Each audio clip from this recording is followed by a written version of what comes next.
First, the number of anti-Semitic attacks in the UK last year was the highest recorded in the past 3 decades. Incidents include violence, verbal abuse and damage to property.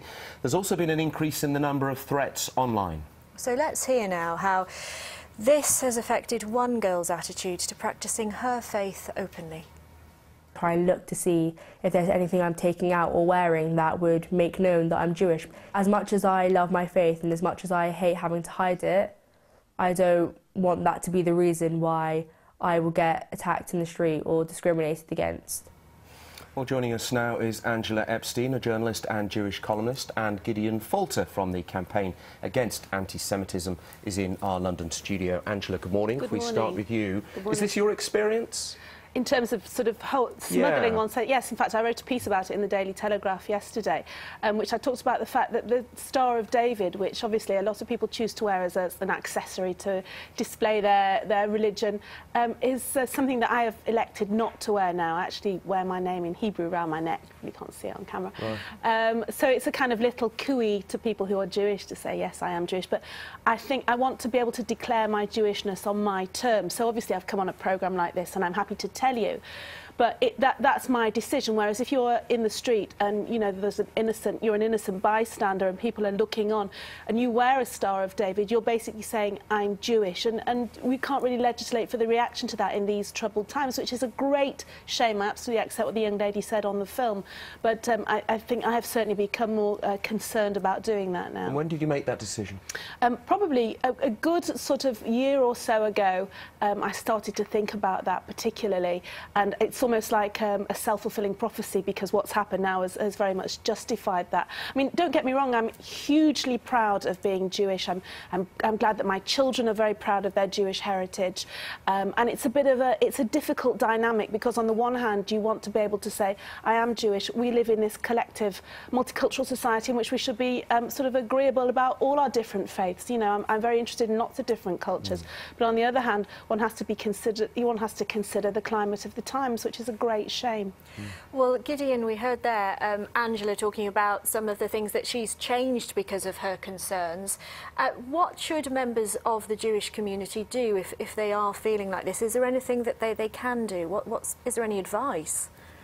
Sure. Well, sadly, this is I listened to what Angela was saying with grim familiarity, because this is something that an increasing number of British Jews are telling us. Our own polling told us that about 37% of British Jews feel the way Angela does about displaying their religion. And that is a huge number if you think about it. The Prime Minister was saying last week that if British Jews don't feel safe and secure, then the entire fabric of our country is diminished, and that it's a sign of the health of our democracy that British Jews feel safe here. So this is a huge national issue that Jews are starting to feel this way, and really the country is at a tipping point. As far as what British Jews can do, we encourage them to always make sure that they use the law of the land. We're British citizens, we deserve protection under the law of the land, and the law is actually completely adequate. There is the political will to enforce it. What we need is for people to come forward, report anti-Semitism to the police, and we're working very hard with the police, with the Crown Prosecution Service and with the Home Office to ensure that when these people do come forward and anti-Semitism is reported to the police, that it is met with zero tolerance, so that there is a huge deterrent against people committing these anti-Semitic acts. Do you know why there has been an increase in anti-Semitism? It's really an age-old, you know, it's called the oldest hatred for a reason. It's a disease, and it's returning. It's always been present in Europe for centuries, and now we're seeing it return. We're seeing it return with shocking vigour on the continent. We've seen the attacks in France, in Toulouse. We saw the attack in the Brussels Jewish Museum. We saw the attack in Paris on Charlie Hebdo, and then on the Jewish kosher supermarket on a Sabbath. We then saw the security volunteer being murdered outside a synagogue in Copenhagen. So we've seen it sweeping back across Europe, and we're also starting to feel the effects here. And what we need to make sure is that Britain does not go the way of the rest of Europe. Britain is one of the best countries in the world in which to be Jewish, and we need to ensure that we fight hard, not just as Jews, but as a society, to ensure that it stays that way.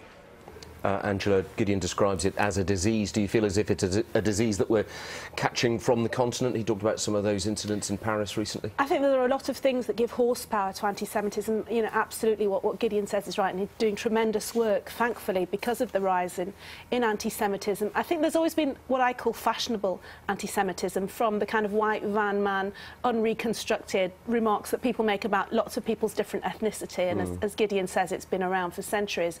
And then also it's been galvanised by events in the Middle East and the radicalised arm of Islam, and obviously these are extreme events, but we've seen them bear fruit, unfortunately, in the atrocities in places like Copenhagen and Paris. And I think a lot of it is also about just people not understanding what it means. I mean, anti-Semitism is not just about it being a Jewish problem, it's a collective problem. As a society, as Gideon says, you know, Britain is a fabulous country. We need to all see that this is a march on the West and on Western values, and we all have to recognise. And, you know, if my children get called Jew in the street, that's not just something about the Jewish community and what the Jewish community need to do about it. None of us would like to be identified for anything other than what we are in a positive way, and therefore we have to address that collectively.